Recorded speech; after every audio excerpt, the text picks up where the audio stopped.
ready crep oh Swrgwpuri nuka Swrgwpuri माथो जानो Hi guys नै जोङो दायो Swrgwpuriयाव दंफैयो Swrgwpuriयाव बेरायफैदों स' गोबावथार जाबायमोन Swrgwpuriयाव फैनाया निउ इयारनिफ्राय फैयाखै दायो मा होनोमोनलाय फेब्रुवारि बारा गोबाव जायाखै फेब्रुवारि दिनैहाय 24 फेब्रुवारि दिनै स' दिनै जोङो आरो माखासे साथाम दं नै आरो आं जों साब्रैजोंहाय Swrgwpuriयाव बेरायनो फैदों स' नोंथांमोना नायदो Swrgwpuriनि फिउ क्लिप्स बेखौहाय नायदो नोंथांमोननो देखायगोन आङो स' स्टे टिउन आरो भिडिअखौ मोजां मोनोबा लाइक शेयार खालाम जोबजासिम नायदो आरो मा होनो जायफ्रा गोदान साबस्क्राइब बटना रेड कालारनि नुजाना दं नोंथांमोना साबस्क्राइब खालामदो आंनि चेनेलखौहाय सापर्ट खालामदो that's all so stay tuned दोनदो लादो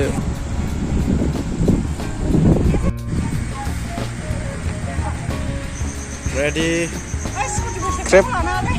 crep oh Swrgwpuri nuka Swrgwpuri माथो जानो Swrgwpuriखौ लानि र' ओरै सान्दुङा खोमसि उल्थासो जादों ओरैसो थानांगौ नै इथिंसो स्रां नुयो ओइथिंनिफ्रायसो ओंखारनाय जानांगौ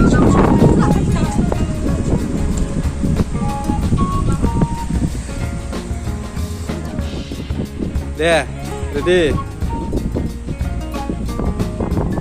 smile today I'm photographer guys ओरैलाय गावख्लाजों थाफै मा जाखो जुब्रा जाबाय नामा बाइक गाखोनानै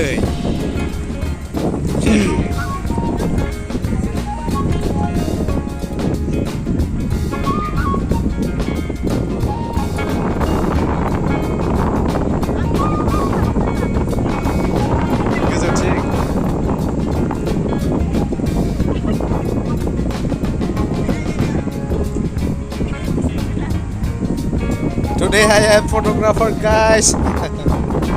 photographer जानांबाय दिनै दे नाय ready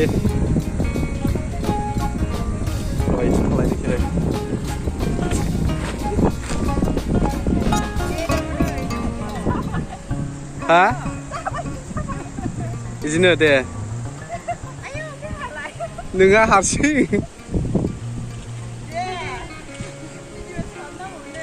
ha खालाम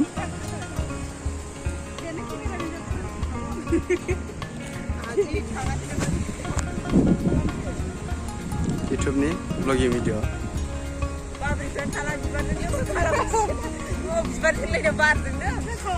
बेजों एथेबनो हागोन खानायाव एथेबदोनो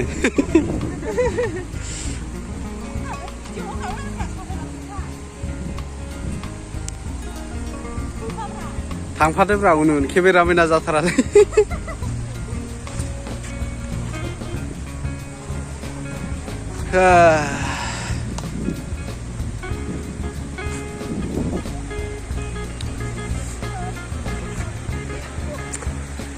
बेयावनो जोबोद दुगैफैदोंमोन जोङो सामार सिजोनावहाय नै अन्थाइआ बैनिफ्राय बेलथायग्राया आयु ना खान्दा दंसै नोगोदनो ना दं दैया स्रां गोथांल'खा दा Swrgwpuri guys दिनै Swrgwpuri फैफिनबाय ओरैहाय नै ओरैनिफ्राय बोहैबोदों बा नै मालाय भिडिअ माबा खेबगासिनो फटक जिरायना खेबखाबाय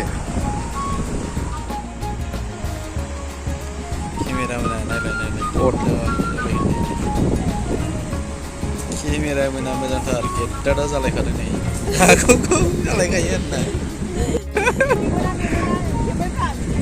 दे आं मोजां खेबनि मोनसे जाबाय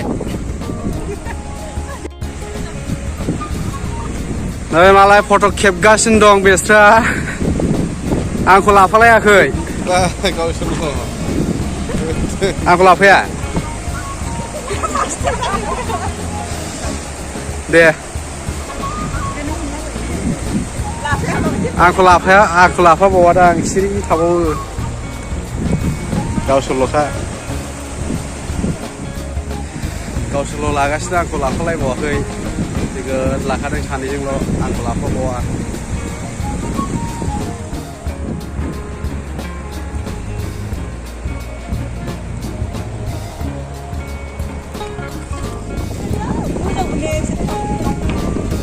मामोन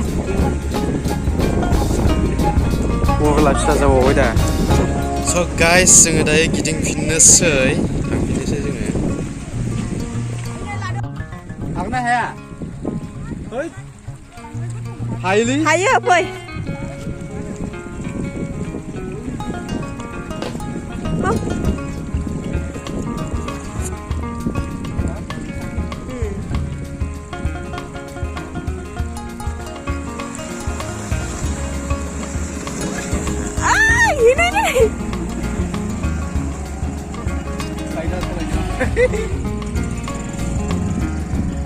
जेने थेने हाबाय बिसोरो